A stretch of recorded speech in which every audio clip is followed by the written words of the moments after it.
Today is July 18th, 2023.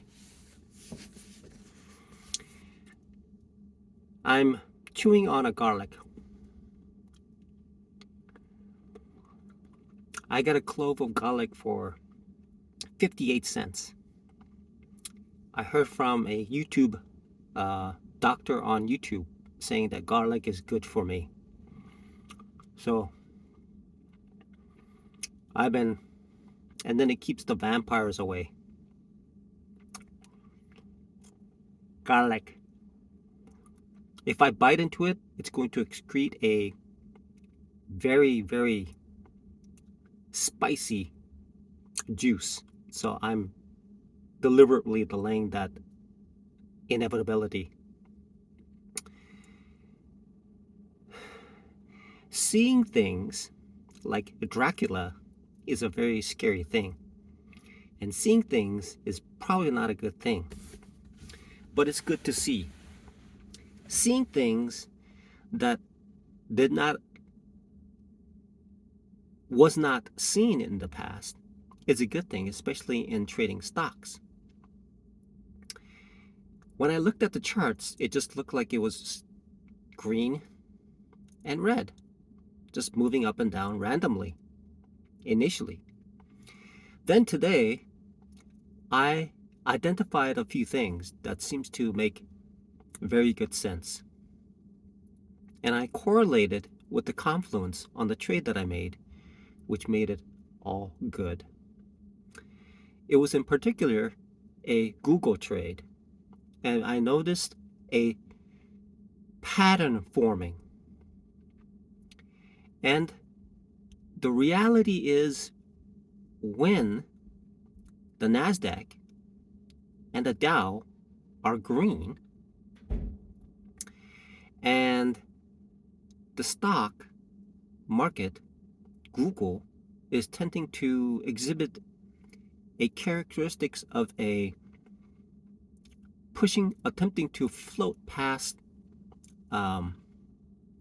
There's a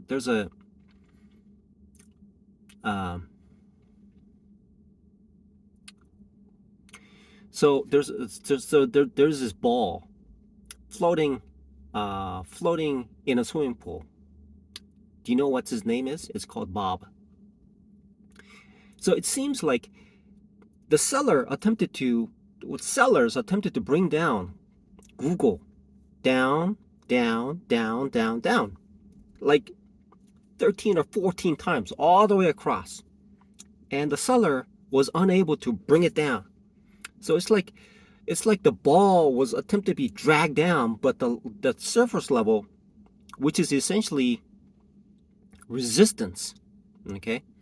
It was resistance. For the seller, it's exhibiting like a support. So you would bring it down, bring it right back up. So what had happened was that after a certain period, it dipped a little bit, but it just finally broke right through.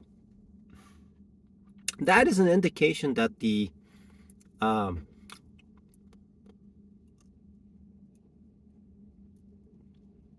that is essentially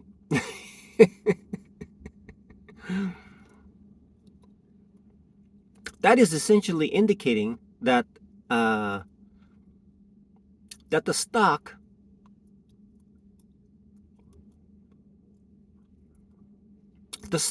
has a tendency to float back up.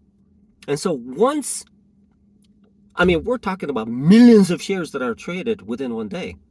And so whatever that seller wanted to do probably did whatever the seller wanted to do, an exhausted number of shares, and then it started to just pop right back up. That is something that I see in the market. One of the things that's called is respecting the market.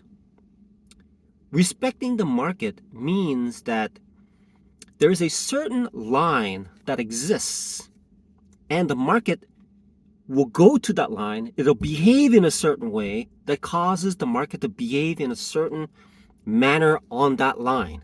Not once, but multiple times. So the market is respecting that particular instance, which is essentially the resistance. It's resistance. It's resistance. Because if it's down, it's resistance. And so the market was respecting that line. It is having an interaction at that line. It goes to that line and it behaves predictively, which means that it is respecting it. Seeing things in a haunted house, real haunted house, probably will raise the hair on the back of my head. Seeing things, now that I have observed it, and I can't concretely pinpoint exactly where it comes from, but I've been studying Al Brooks, like 59 hours of videos for like months, and just observing it. I think that's where it's coming from. So I will be able to be more conclusive and be more definitive once my results have been proven out. But now I see the interaction between the visual impact of creating this phenomenon of a resistance, and the market is responding to that market and respecting that specific resistance line. And the next step that it will occur is that it'll attempt to, because if the Dow Jones and the Nasdaq are going, it's going to be bullish. It means that it'll attempt to push forward, drop down, push forward, drop down, drop down, drop down. But if it's a red day, the chances of that happening, dropping, are higher. But if it's a green day, the chances of punching right through is higher. And so my trade, at that moment, when it reached that point of testing that resistance again, I entered and made a profit. That seems to be, for me, an A+ setup.